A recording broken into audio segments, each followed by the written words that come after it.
Hi, my name is Gloria, and I'm getting ready to make a chicken breast stuffed with spinach and mushrooms.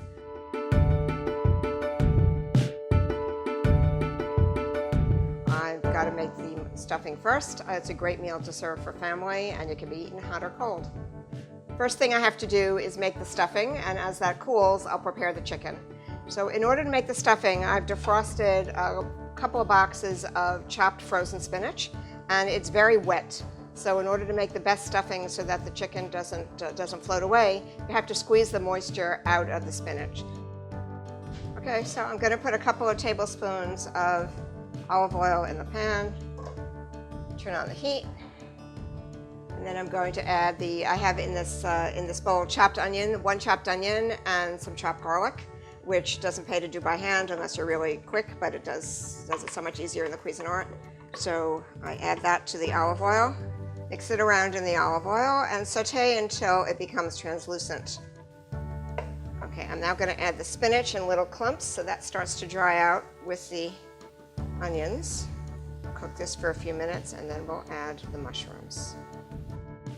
Okay, that's pretty well done. Now I'm going to add the mushrooms, which I cut up in thin slices and then cut them in half again so they're not too big because they do have to fit into a chicken cutlet.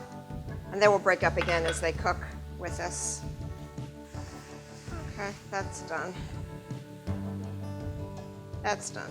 So now I'm just going to give it a little sprinkle of sea salt and a couple of grinds of black pepper.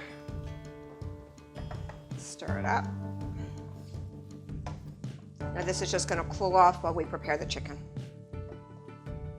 Okay, the stuffing is cooling for the chicken, so now we're going to pound our chicken. I actually had asked the butcher to pound these for me, but they're not quite thin enough.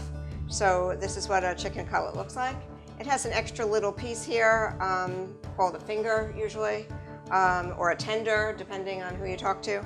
So I take the extra little pieces and I put them in a bowl with some marinade, some teriyaki marinade, and I bake them off for my grandchildren. So I'm just going to, all these chicken cutlets have been washed. So I'm just going to pull off these extra little pieces and put them down. Okay, so you lay them flat on a piece of wax paper on a hard cutting board. Then I'm going to take another piece of wax paper and put on top of them. And then take a chicken tenderizer on one side and a flattener on the other, and you really get all your aggressions out in this way. So as you start to pound, think about whatever you want. Okay, so the chicken cutlets are somewhat thinner than they were. To roll these, I'm going to turn them upside down so that the back side, the less smooth side of the cutlet, is facing up. So I think it'll be easier just to roll 4 at a time. Start up here, this is the wider space, and we roll this up.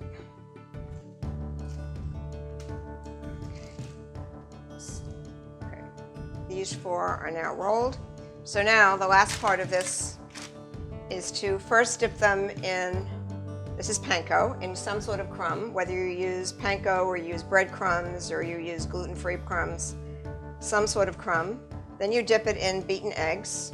There's 4 beaten eggs in this dish here. And just roll them around and hold it together as you go because some of the stuffing will come out.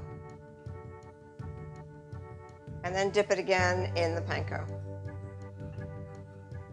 It's exactly the same thing you would do if you were frying something. You dip it in something dry, something wet, and something dry. But we're not frying, we're baking. And then you put those into a parchment-lined baking pan. All the chicken cutlets have been stuffed and rolled in panko and egg, and now I'm getting ready to put them into a preheated 375-degree oven. In they go.